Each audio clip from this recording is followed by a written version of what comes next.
is Nick Weiss. I am the founding and managing attorney of Weiss Law with offices in South Euclid and Elyria, Ohio. We practice in family law, real estate, and estate planning and administration. I want to talk about custody, and we're talking about specifically child custody. What are the different types of child custody in Ohio? And we're going to be talking specifically about between parents. There are other kinds. We can talk about grandparents. We can talk about third parties, but this video is about parents. When we've got a custody determination between parents, the most common type of custody determination is something called shared parenting. Shared parenting has to do with decision-making and access. In general, in shared parenting, the parents are joint decision makers, and that requires good communication between the parents. They can't hate each other. They need to be able to communicate to come to best interest determinations for their minor child. The only exception generally to this joint decision making is we got to make one parent the residential parent for school purposes. That is, wherever that parent resides, that is where the child is going to go to school. We do this because it's just too hard. It's just too hard to make that a joint decision. We got to pick one. The other type of custody, when the parents can't get along, is called sole custody. That is where decision-making is entirely with one parent. That is, they get to decide who the doctor is. They get to decide the after-school activities. They get to decide where they're going to school. And the other parent, although they still have parental rights, doesn't get to make those decisions. They can still have access.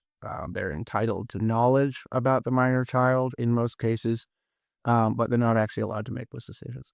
The third and least used type of custody in Ohio is called split custody.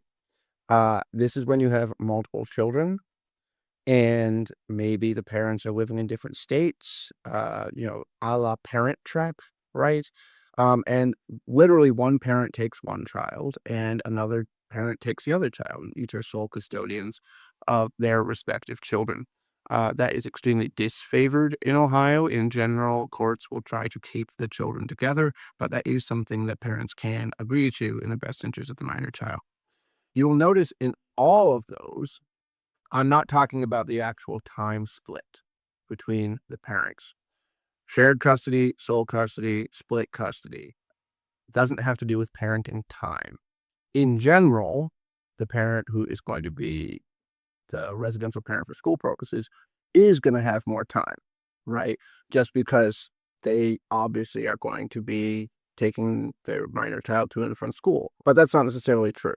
Even in a sole custody determination, you can have a 50-50 split on parenting time, a week on, week off, another different type of more complicated plan, allocating parenting time.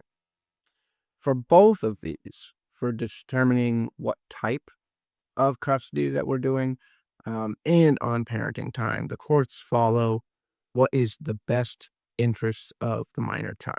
And this is an extremely long factor test that we decide on who should be given custody and on what parenting time should be. In general, we are looking at the child's relationship with each parent, the parents' relationships with one another, which parent has been performing the majority of parenting duties, right? Who's been staying at home and who's been going to work, the willingness of each parent to support the other parent and to support the child, the likelihood of each parent following the court's orders, whatever those may be, the mental, physical, emotional health of all of the parties, whether there's a history of domestic violence that may be either between spouses or for the minor child, and generally each parent's involvement in caregiving decisions. Not an exhaustive list, and a court is not required to give any single factor greater or lesser weight than any other factor. This is a holistic determination as to what type of custody arrangement we should do and what parenting time should be. An important decision first is, where are we determining where custody is? We determine custody based on the kids. Where have the children resided for at least the past 6 months? And that can change, right? We can move things around. We can decide where the home state is. We can decide where the home county is. but that determination of what is the home state of the children is going to be determinative of where we're even hearing the case. Custody orders can be changed. Okay, so if you are just changing parenting time, that is the time split between the parents, what that schedule is looking like, all you need is a best interest analysis. You need to decide that this schedule or that schedule is in the best interest of the minor children.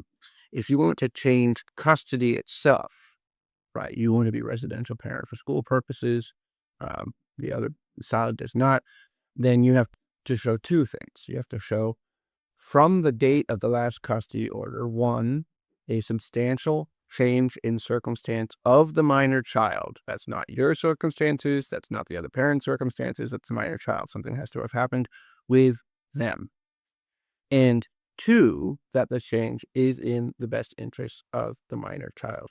So what some parents will try to do if they get a bad result at a custody hearing is they might file immediately, right? They say this court got it wrong. We should do it. We should do it over again. We should do it best interest. Most of the times those motions aren't going anywhere because since the time of the last hearing, there has been no substantial change in the minor child. Ohio does not automatically favor mothers over fathers. Ohio also does not automatically favor fathers over mothers. What Ohio automatically favors is stability. Ohio favors keeping the minor child, if it's a good condition, in the condition that they've already been, minimizing disruption, and allowing them to succeed. As a practical matter, what that does mean is most of the time, mothers are going to be residential parent for school purposes.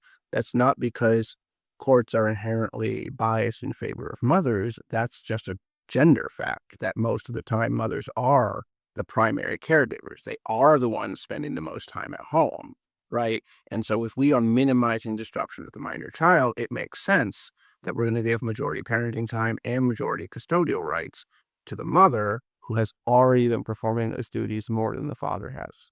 Shared parenting is about decision making, about joint decision making and access to the child and to the materials of the child, to the medical information of the child, educational information of the child. It is a separate analysis from parenting time. You can have shared parenting, and the parents don't even live in the same country. They can see the minor child a few times a year and still have shared parenting. It's a little bit harder when you're doing joint decision making, but you can. Alternatively, you can have sole custody, where one parent is making all the decisions and still have 50-50 parenting time, right? It's a separate analysis as to decision making. Obviously, there are instances where we need to get the court involved, we need attorneys involved to determine custody, to determine parenting time, because the parents just can't. But the vast majority of my cases do not end with a trial, right? They do not end with a judicial decision saying, no, this is what we're going to do. The vast majority of my cases end with the parents mutually deciding, okay, here's what we're going to do. You're going to be residential parent. Here's the schedule that works with my work schedule. Here's a good pickup drop-off place. You hear about the bad ones, but while there's no good custody dispute, most of them can be resolved just by coming to a plan that works for both parents. Custody determinations can be very, very difficult. In general, it's almost always better for the parties themselves, for the parents themselves, to come to a determination that they think is in the best interest of the minor child rather than having a court dictate those terms to them. We get buy-in from the parents, we get less acrimony, we get greater help for the minor child when the parents are actually working together. These custody determinations are already also pretty hard to change. Once they're put in place, coming back to court, going through the process of modifying them can take a long time and can be very expensive when we're doing this. So we've got to make sure that we get it right the first time as well and put a lot of our energy and efforts into ensuring the best interests of the minor child. If you have further questions about custody determinations in Ohio or how you can put yourself in the best position to become residential parent, feel free to give us a call.